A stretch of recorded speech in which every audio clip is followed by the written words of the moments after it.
So it is recording. Alrighty. I'm not sure if I have the notification, the alert to let you know it's I recorded. Did heard you the see robot that? voice. Did you see that on your end or no? Yeah. Okay, great. Thanks, everybody. Yeah. Well, thank you all for being here on this really wonderful occasion of Wren Newman's defense. It's been such a pleasure helping Wren get to this point. And I just want to say a few words before we turn things over to Wren and she presents on her thesis research. So it's been not just a pleasure to help get Wren to this point, but it's just been an absolute pleasure to work with Wren. She's a pure delight, and I'm assuming most of you know Wren, know that very well. It's just been very easy. Wren is extremely bright, very driven, and creative in your thinking. And, this was not an easy project. For those of you who, well, I mean, there are all sorts of occasions where we're up against obstacles and things that look great on paper. And then, when you confront real life, there's always little humps to get over. And Wren just took those all in stride and really worked on things to make things work. And Wren was very flexible and adaptive. And so just, all the things you want in a in a graduate student. And it just, yeah, it's been a pure joy. And I'm extremely proud of you, Wren, and I hope you're extremely proud of yourself. So with that, the floor is all yours. Alrighty. So hi, as you know, I'm Wren. Today we will be discussing my thesis. It's titled The Effects of People, Time of Day, and Season on Affiliative and Stereotypic Behaviors in Captive Rhinoptera bonasus, which are cow-nosed rays, and other rays across 2 human interactive enclosures. Alrighty. So the foundation of all zoos and aquaria are, of course, the animals that they keep. These animals often function as both education and entertainment for the public. They also often serve important conservation work through breeding programs and research. And it is important, therefore, to provide these animals proper welfare. When it comes to zoo and aquarium research, it is heavily skewed taxonomically. Mammals receive the vast majority of the research. When we're looking at number of species to a number of papers, the largest gap we see is, well, at least within vertebrates, is amongst fish. When we look at welfare research specifically, that skew is even more significant. And within that already limited number of papers about fish welfare, the vast majority of that is on species or teleost species specifically targeted by fisheries. So groups like elasmobranchs, which includes sharks and rays, are often left out or understudied. All right. So when it comes to elasmobranchs in captivity, in 2008, a census was done amongst 128 zoos and aquaria, and 9% of all elasmobranchs in captivity were just cow-nosed rays. At the time, it was 875 individuals, but obviously things have progressed since then. A lot more aquaria have opened up, so that number is probably significantly higher today. They're not only the most common elasmobranch in captivity, though. They are also one of the most common species involved in animal-visitor interactions. Now, animal-visitor interactions are experiences provided by organizations such as zoos that allow guests to interact with the animals. These interactions include things like petting, feeding the animals, walkthrough exhibits, riding in the case of like horses or camels, things of that nature. The order that they're part of, Miliobatiforms, is one of the 18 orders that are specifically overrepresented in these AVIs, and it's the only order of fish amongst those 18. Their order is also in the top 5 for petting specifically, which is the most interactive aside from riding. This is likely due to the vast prevalence of touch tanks, and cow-nosed rays are in fact the most common vertebrate found in touch tanks.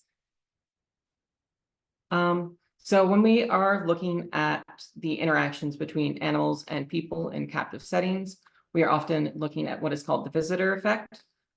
This is the effect that visitors have on the behavior and welfare of the animals.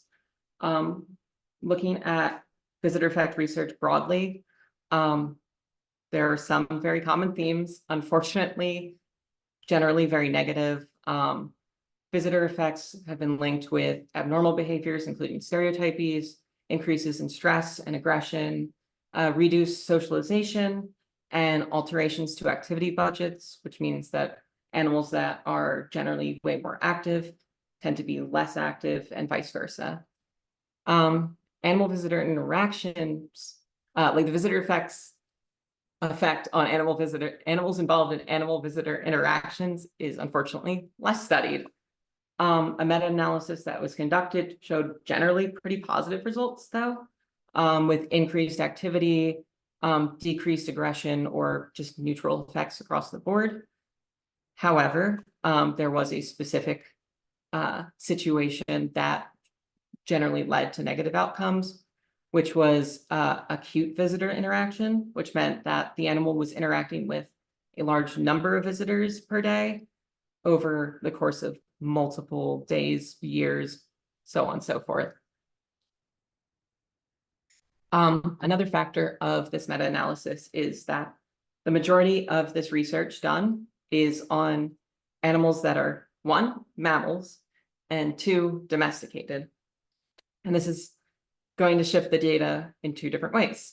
So on the domestication end, domesticated animals are bred to interact with people in a more effective, calm, and not negatively effective way, or negatively affecting way for them. And then when it comes to mammals, as humans, we more intuitively understand the behavioral states of mammals in comparison to, say, like reptiles, amphibians, and fish. And because of that, we are less likely to see those stress behaviors in those animals. And because of that, organizations are not going to necessarily remove those animals from different AVIs, whereas mammals, where they're showing that sort of negative behavioral outcome, are probably going to be removed. So there's probably a survivorship bias when it comes to those studies. So there are a couple of challenges that are specific to cow-nose rays. One is that they're visually similar. Unlike their cousins, such as the fiddler rays and manta rays, they don't have very clear patterning that is easy to identify, especially at a distance. They do have some light patterning if you look at them for long enough, but not only is it subtle, it's because cow-nose rays are pretty soft-bodied. They tend to scar and bruise relatively easily, which means that those markings can be obscured, and things that you might have perceived as innate markings could have been bruising that winds up disappearing over time. Another aspect of that is that in captivity, there are many tagging procedures that are performed on fish, but because of the body plan of cow-nose rays, it's infeasible. They don't have the dorsal fins that would make that feasible, and their pectoral fins are too thick and too necessary for their locomotion for that to be feasible. So the only option there is like surgical intervention of putting trackers or like little transmitters inside of them, which is costly and obviously invasive. Another issue is enclosures. Cow-nose rays are benthic species and coastal species, and that means that they're generally going in between various different depths over the course of the day and over the course of the season. But when it comes to touch tanks, they're generally evenly graded and relatively shallow, usually shallower than any of the natural environment of a cow-nose ray. And this is to benefit the welfare of the guests, in the sense that the guests can easily access the cow-nose rays. So the cow-nose rays are not swimming too far away for the children to reach them. So that leads to another issue that is related to enclosure size that is not able to be solved. Cow-nose rays are a migratory species. the Chesapeake Bay population, for example, travels as far south as the northern end of South America. Obviously, migratory behaviors are not going to be able to be fostered in aquaria, but also when they migrate in the thousands, and that sort of school also not feasible in aquaria. But they are social outside of those migratory periods. They are generally in groups of 2 to 10. Outside of those migrations, they tend to be fission fusion, meaning that they split apart, come together. They're not stable groups necessarily. And these groups are generally sex selective. And the reason, or part of the reason they're probably sex selective, is because, like many elasmobranchs, mating behavior in cow-nose rays are particularly violent. Unfortunately, when cow-nose rays mate, a male will bite onto the pectoral fin of the female, usually biting down significantly hard to keep her from getting away, drag her down to the seafloor in order to mate. And even when those mating attempts do not succeed, there's usually significant damage to the female, as you can see over here with the red circle. That is one of the rays that we studied, and you can see some of the damage that was done during a mating attempt. So in the wild, they can escape from male pursuers, or at least theoretically they can. In a small enclosure, there's not really anywhere they can escape to, which can lead to poor welfare. And that's why the AZA and the American Elasmobranch Society recommend single-sex enclosures if possible, or if you're attempting to mate the rays, keeping as minimal the number of males to females as possible, and an absolute maximum 1-to-1. Unfortunately, this is also contributes to social connections. It's been studied in elasmobranchs that the introduction of males into enclosures can harm the social networks of these sharks and rays. It permanently damages any like moderate to mild connections in between female rays, or between female and male rays that were already present. It makes those networks more temporally unstable, meaning they break apart more easily, and only the strongest bonds between individual females are maintained. Finally, the final species-specific issue that they face is their dorophages. Dorophages are animals that eat primarily hard-shelled organisms. Cow-nose rays have these big bony plates used for crushing. They've specifically developed away from the majority of fish body plans and fish eating methods in order to focus on this niche of eating. Unfortunately, it doesn't blend well with most aquaria, in the sense that hard-shelled organisms being broken apart are going to leave a lot of mess that needs to be cleaned up regularly, which means more maintenance, more financial incentive for them not to be fed this. Also, people are allergic to shellfish. If these animals are in touch enclosures, the aquarium might be motivated to not feed them their natural diet, which includes crustaceans, polychaetes, and bivalves.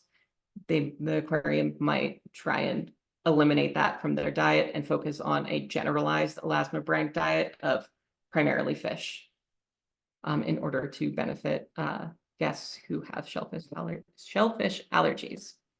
Looking at the research that has been done, there was one study that was performed on 2 cow-nose ray enclosures, one a touch tank and one a quarantine tank. The study found no difference in their blood test, except for 1 or 2 hormones that has been somewhat implicated in stress, but it is still unclear. One of the studies that is the closest to this study that I performed was Boyle et al. 2020. They observed 38 rays in the Memphis Zoo, observed sociality, activity, and edge presence. The only effect that they witnessed was a decrease in sociality as the number of people increased. And they also noted that guest feeding did not affect edge presence. Fortunately, the study was pretty limited in its scope and was not particularly rigorous, so we have to take that data with a bit of a grain of salt. Going away from cow-nosed rays, looking at visitor presence in other stingrays, fiddler rays and southern rays in this one study increased in activity when visitors were present versus absent. And then looking at enclosure preferences, we see that naturalizing the environment improved behavioral repertoire in sharks such as Port Jackson sharks. There's also been studies looking at preference tests where they could see different species preferences for substrate type and color. And there were individual differences as well in the freshwater stingrays this one study tested. The majority of them preferred light colored sand, white or like light yellow, except for one stingray that was just very set on black sand. Love the emo stingray. Also looking at sociality, these social communities that we see are generally not based off of kinship or common resources, which is something that you might expect in different like social aggregations that we see in other species. And they also have specific like preferences for different individuals over others, which is interesting.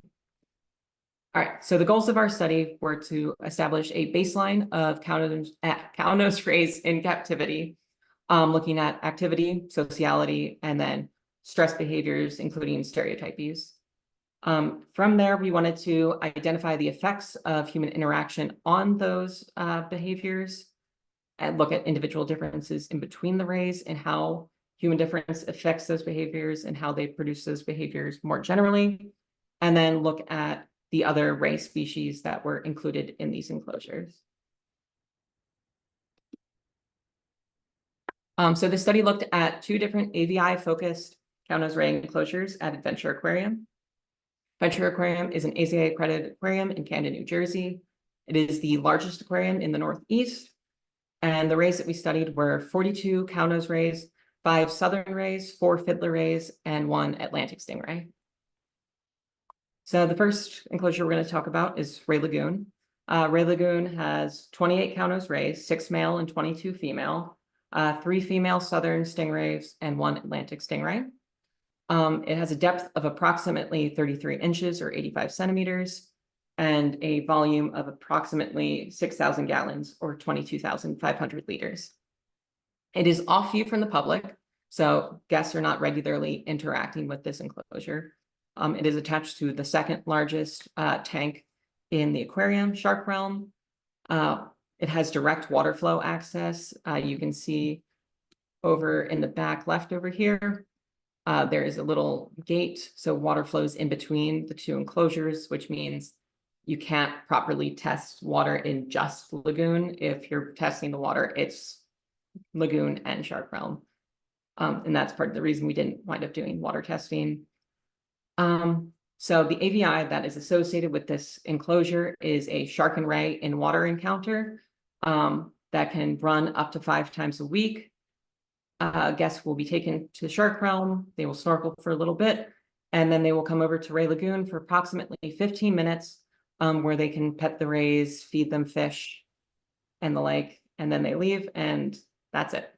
That is the most guest interaction that Ray Lagoon gets. On top of the feeding that they could receive from those animal visitor interaction experiences, they are fed a mix of fish, crustaceans, and bivalves at 3 p.m. daily. Stingray Beach Club is our other enclosure that we studied. It houses 14 cow-nosed rays, 7 male and 7 female, so right at that threshold of the 1-to-1 ratio. It has 2 female southern stingrays and 4 fiddler rays, 3 of whom are female, 1 of whom is male. The depth is at maximum 15 inches or less than half of Ray Lagoons. That's also 40 centimeters. And the volume is approximately 4,000 gallons or 15,500 liters. The area around Stingray Beach Club can hold a maximum capacity of 110 people, which it absolutely meets during peak season. Guests that visit the enclosure can purchase capelin to hand feed the stingrays. What is great about this hand feeding procedure is they specifically recommend guests to put the capelin that they are sold in between their fingers and rest it on the bottom of the enclosure, which encourages a more natural feeding style than if they say we're holding it up here in the water column at the top of the water column.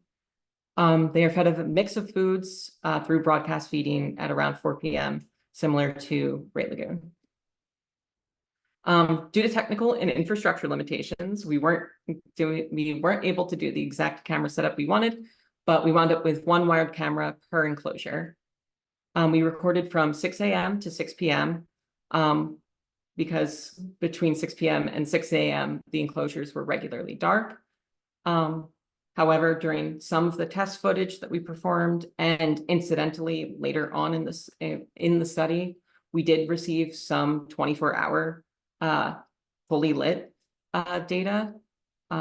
We didn't wind up incorporating that in the main data set, but it was used to develop an activity budget later on. And then we wound up getting some Great Lagoon 24-hour footage to correspond with that. Originally, we planned to do a continuous recording in the sense of doing behavioral tests every like 2 or 3 days. What we wound up doing instead was predicated on the fact that we were offered this opportunity to study Stingray Beach Club during its first full closing in at least a decade. It is not regularly closed to the public, and the aquarium is only closed 1 day a year. So this was a particularly exciting prospect. The reason it was closed is there was a parasite issue that was specifically affecting the cow-nose rays, and the water needed to be treated, and they didn't want guests interacting with treated water.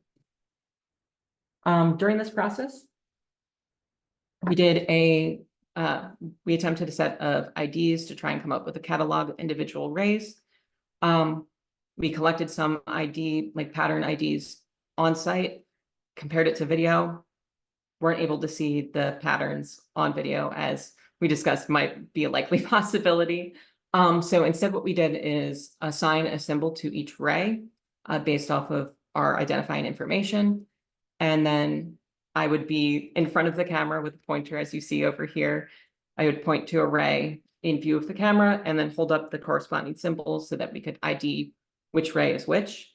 Unfortunately, because how Ray Lagoon is set up, that was not possible in Ray Lagoon. And then because of the limitations of scope, because I am just one person doing all of the coding, it wound up being outside of the scope of the study because we had to choose between doing a baseline or the IDs. So when it came to data coding, we used Boris, which is an open source behavioral coding platform. We did 2 different types of sampling, scan sampling and all instances sampling.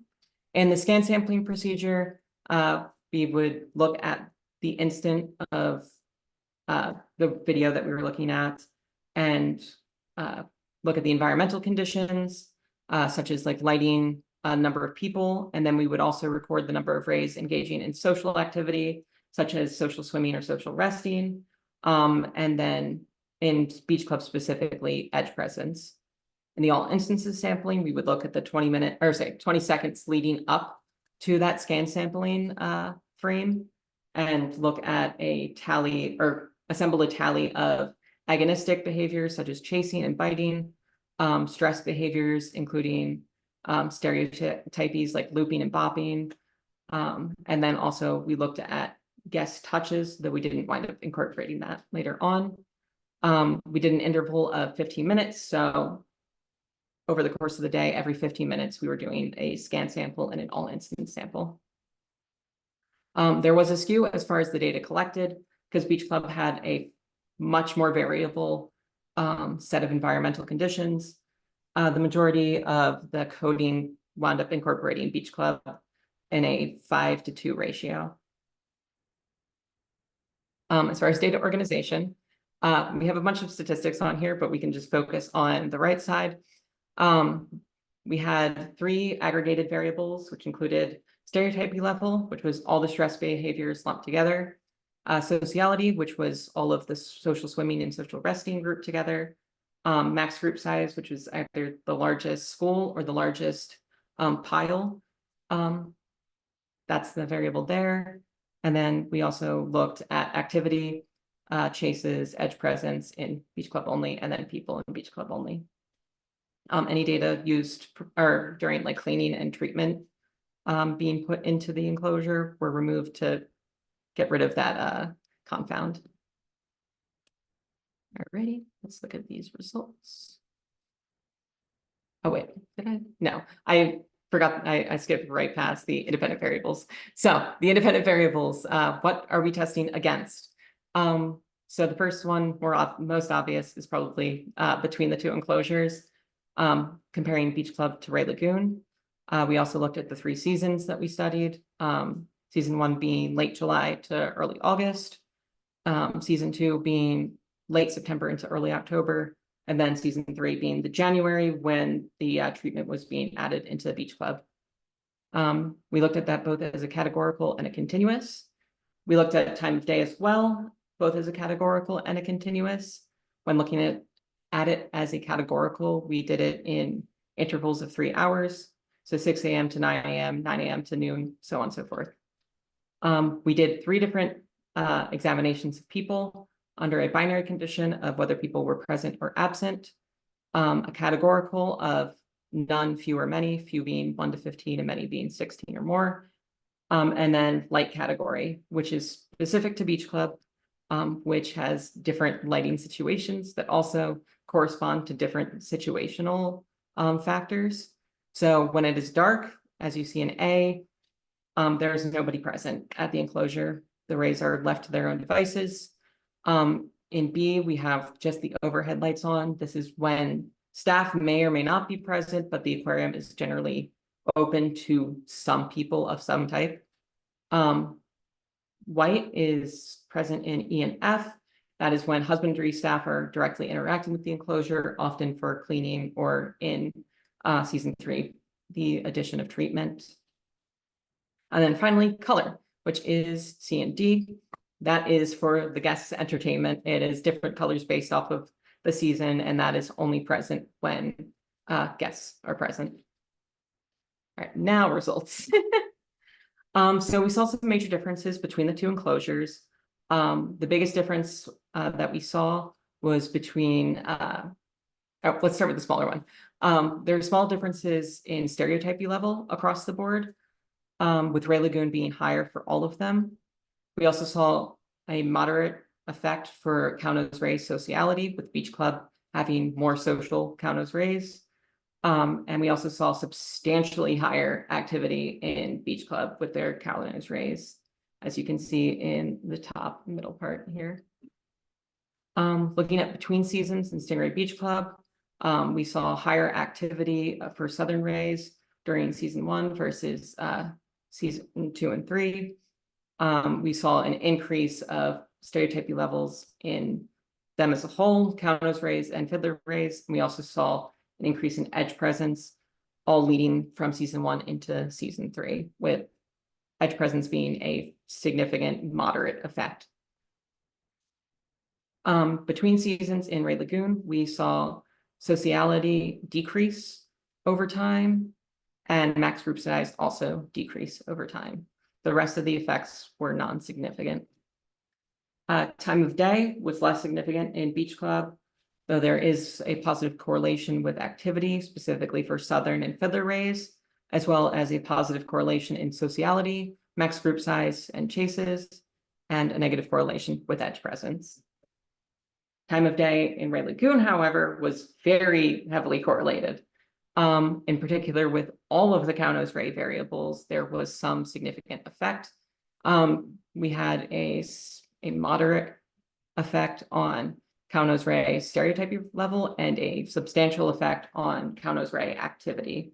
As you can see on the graphs, such as these, there are very clear trends over time. These trends line up with the 3 p.m. feeding schedule of Ray Lagoon. Now, the effect of people on Beach Club was also relevant. In the present versus absent condition, activity was higher in Southern stingrays and in the rays as a whole during the present condition, and the opposite is true for the Fiddler rays. Stereotypy levels across the board were more prevalent when people were not present. Sociality max group size increased when people were present, and edge presence decreased as people were present. Looking at a continuous, we see a positive trend for southern ray activity and a negative trend for fiddler ray activity, as suggested by the binary conditions. We see the decrease in stereotyping level in Kaunos and fiddler rays as the people number increases. We see that sociality, we see that max group size increasing, and we see that edge presence decreasing as more people are present. Also, in addition, chases decrease as people are present. So, discussion.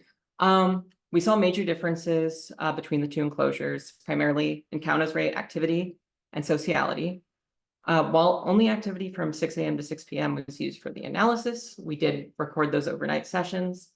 Looking at those sessions, beach clubs showed almost no resting behavior during October. And in some of the April overnights, we saw 1 to 3 rays resting for like a third of the time during those overnights. But of those April resting events, 1 ray in particular was implicated in almost all of them.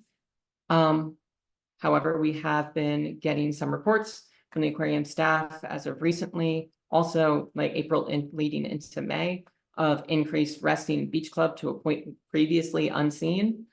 We have seen, you can see over here, a great number of rays, I think up to 10 is what we had, which is a higher resting level than 90% of the recordings of Ray Lagoon, despite the fact that Ray Lagoon has a very, very high resting count for Kaunos rays.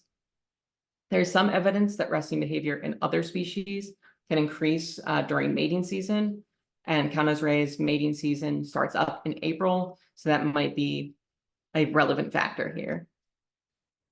Looking at time of day, like we discussed, Ray Lagoon was very, very influenced by time of day. You can see over here in the bottom right what that looks like per species. What we see is that activity rises across the species heading towards 3 p.m. It's just when they get fed. And then you see a decrease pretty quickly for the southern and Atlantic stingrays, and then a plateau, and then a decrease for the Kaunos. When it comes to stereotypic behavior, you also see an increase in the Kaunos rays leading up to 3 p.m. and then decreasing. What is interesting, though, is we see a trough in both, in all 3 species in Ray Lagoon right here, and in southern rays in Beach Club here and here. What we expect are the factors here is for Ray Lagoon, it is likely influenced by the swim through encounters, whether in anticipation and then disappointment of not receiving those encounters, or satiation from being fed during those encounters. And then in Beach Club, we would assume that it is probably a satiation effect where as more guests arrive, more hand feeding is being introduced into the enclosure. Southern rays are getting fed. They reach a satiation point, so their activity goes down until it starts to go up again when they know the broadcast feeding is going to happen. Yeah. As far as seasonality, seasonality had a major effect on Stingray Beach Club, which is unsurprising considering season 3 is when there was treatment being added on. Stereotypy in Kaunos and fiddler rays rose. Edge presence rose across the seasons as well. What's interesting is edge presence relation to people across those 3 seasons, where originally edge presence was negatively correlated. We're looking at this graph here, negatively correlated to the number of people present. But in season 3, you can see that it became a positive correlation. So before, the more people there were, the less Kaunos rays were present on the edge. And then season 3, the more people present, the more rays were on the edge. There was an increase in stereotypic behaviors. Oh, the reasoning for, or reasons that stereotypic behaviors and edge presence could have been influenced were 1, stress of treatment. As you can see in the bottom, or I guess the middle, middle bottom over here and to the right here. These are 2 screenshots taken during video collected during the treatment. And these show a southern ray over here and 2 fiddler rays over here performing a bopping stereotypy. showing that the treatment was an aversive stimuli. So that might be part of the increase of stereotypic behavior. And that stereotypic behavior is performed on the edge. Granted, Kauno's rays were not performing the same stereotypy, so that shouldn't be as much of a major influence. Regardless, that stereotypic behavior increase was not just from season 1 and season 2 to season 3. You also saw it between season 1 and season 2, suggesting that there is an influence of the number of people present, because season 2 gets significantly less crowds than season 1. So what could be affecting that is a lack of stimulation. One, Beach Club receives significantly more variance in the time of day comparative to Ray Lagoon. And so reducing that stimulation and that variance could increase stress, increase boredom, which leads to stereotypic behavior. And the increase in edge presence might be a seeking out of that stimulating presence. But another major factor is a lack of hand feeding. Hand feeding could function as a type of foraging, which is an enriching behavior for the rays. And without that, you're going to see an increase in stereotypic behavior, especially because broadcast feeding in rays has been shown in the past to increase stereotypic behavior and decrease activity. And specifically in southern stingrays. What is interesting, though, is the southern stingrays in Beach Club did not show any differences in activity between seasons.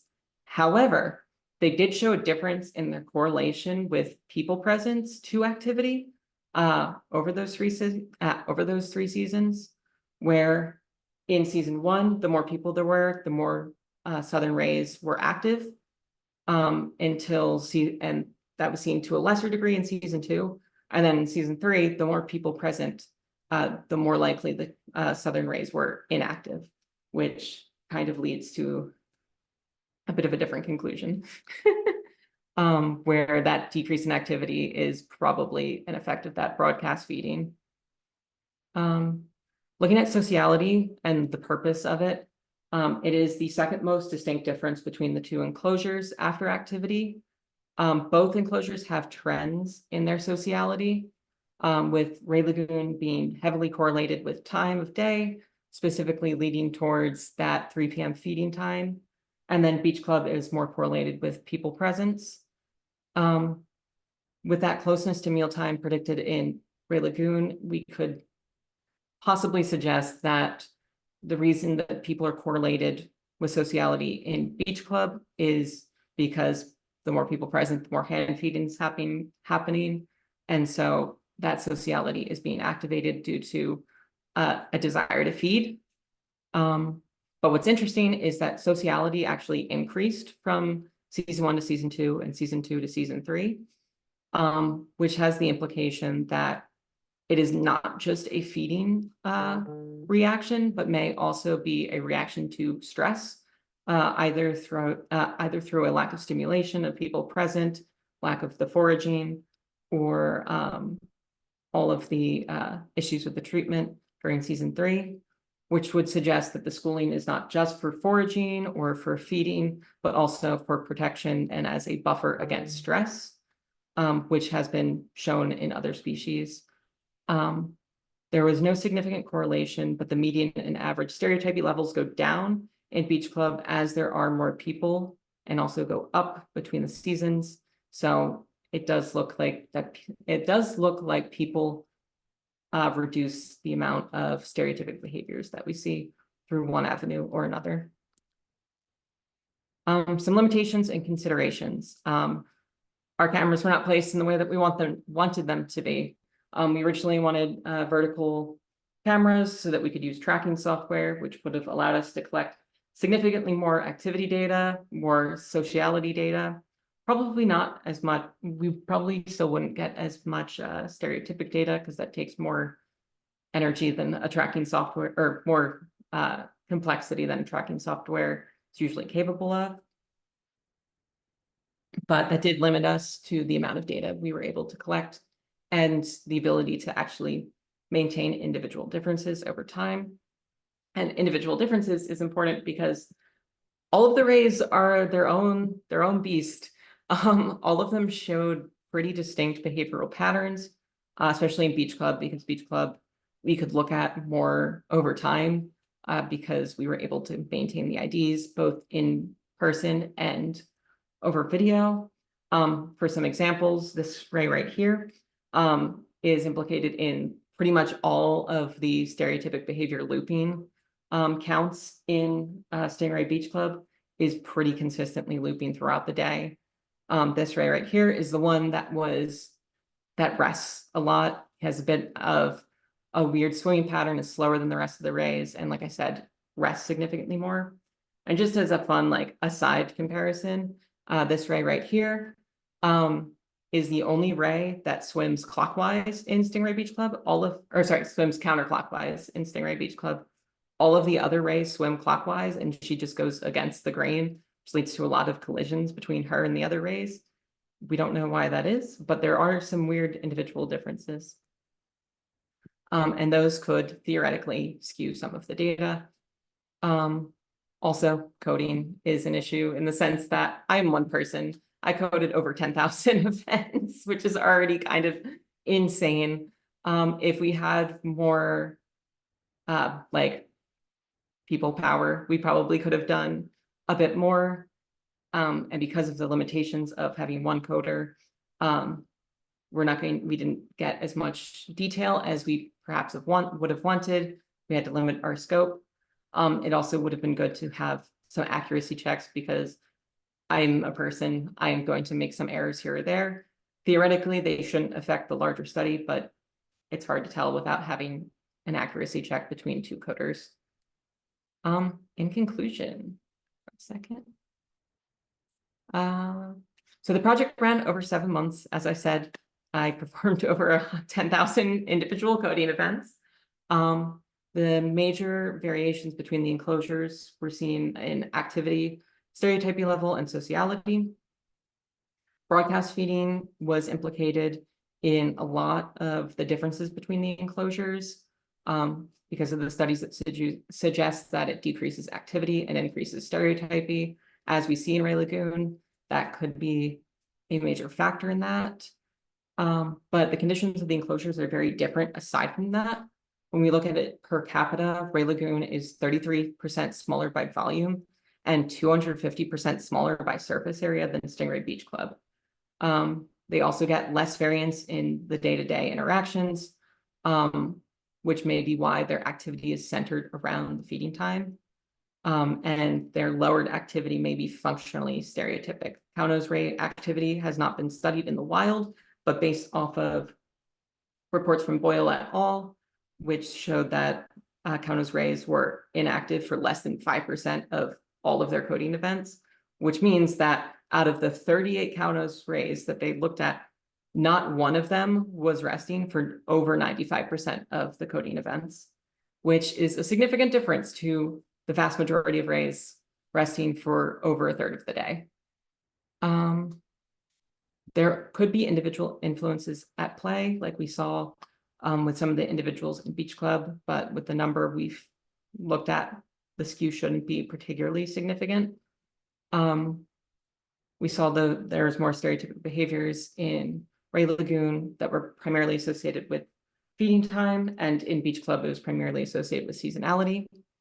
Looking at the sociality, though, Ray Lagoon feed time was the major implication. Again, Beach Club was people, time of day, season.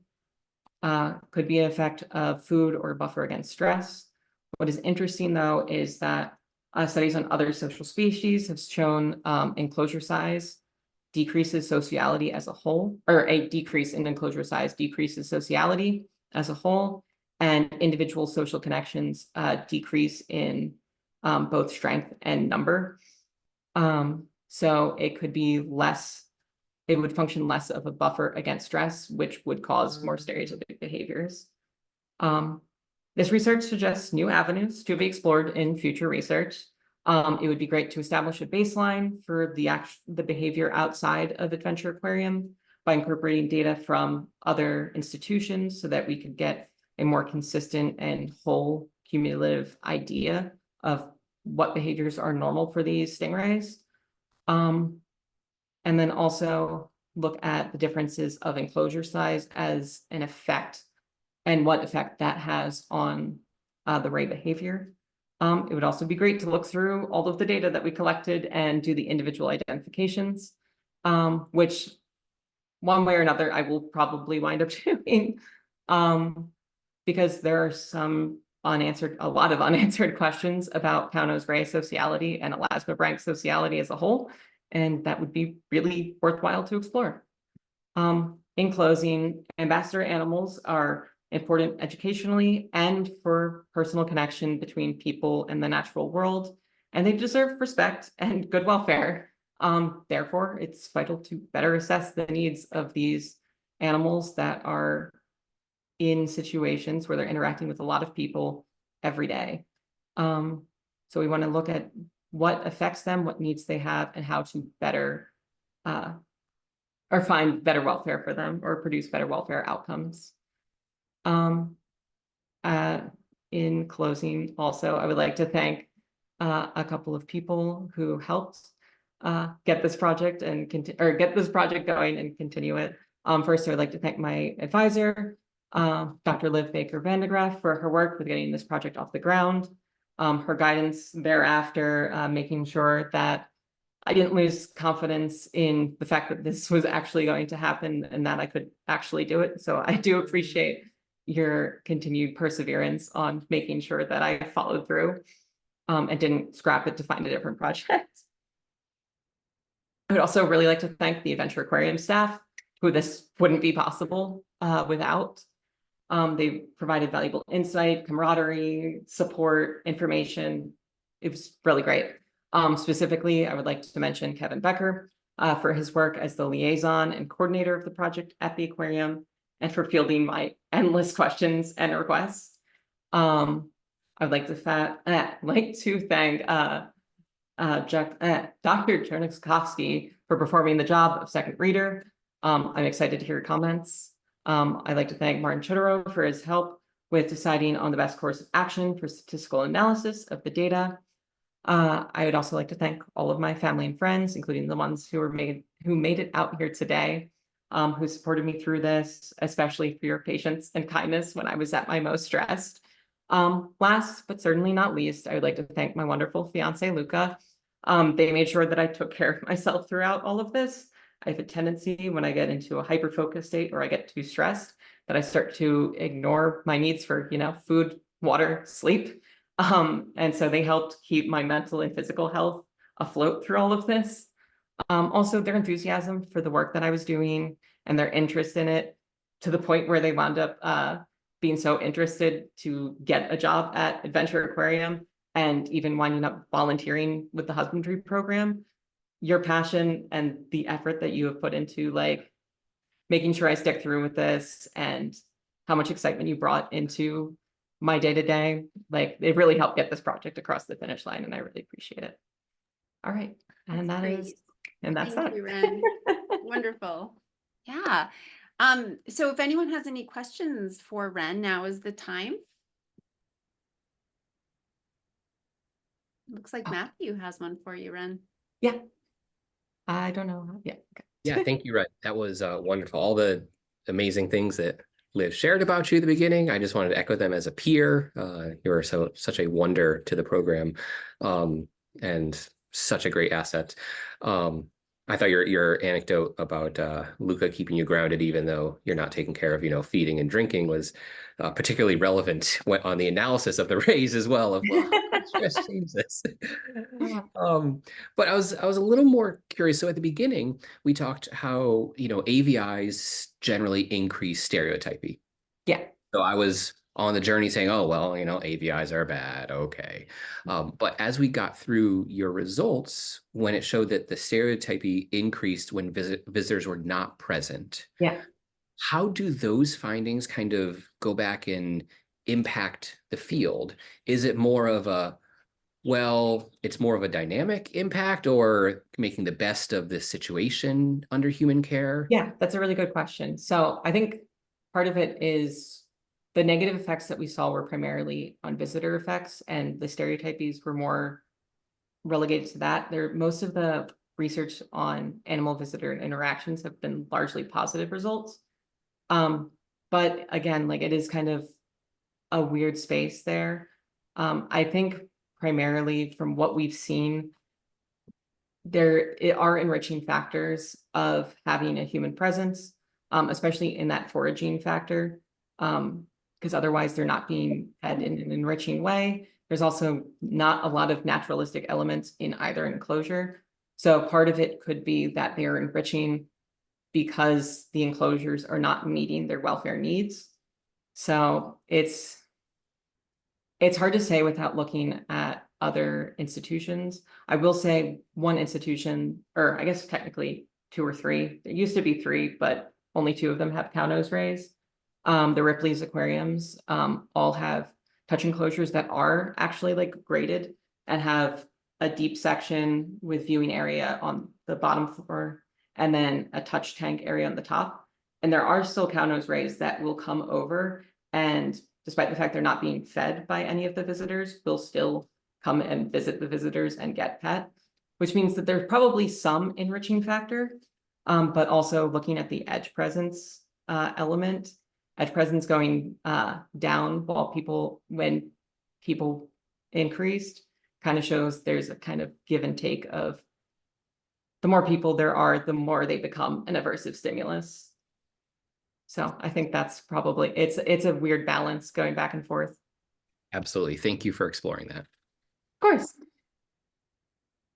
Anyone else with a question for Wren? Or comment? Ron, I have one little question for the public. You don't want to save it, Ofer? What's that? I said you don't want to save it? No, I'm just joking. Go ahead. No, I have a lot of things that I'll save for later, but there's one question, actually, 2 questions that I actually wanted the audience to be involved in. One of them, Wren, this is a wonderful project. I really enjoyed reading it. It's great work. Thank you. But my role, of course, is to talk about patients. Push a little. So let me ask you one thing that I found a bit surprising. You watch so much video. Yeah. Why didn't you let us watch any? That's fair. Most of it is just trying to keep it under a certain time limit. Because I knew it was supposed to be under half an hour. My presentation was already coming in at like 40 minutes. You made a choice. You know that what they write in the dollar, in what we trust in the dollar, in the money, in God, right? In God we trust. Now, in your talk, I had this kind of feeling in the annotation data we trust. That's fair. I mean, I can share with you some of the videos. No, you don't have to share it with me. What I'm trying to say is that the talk was very good, but it could have been even better. With some, you had some intuition. You trust data. You did so much data, and you have so much of it, and you trust it so much. Like in God, we trust. I've watched so much video.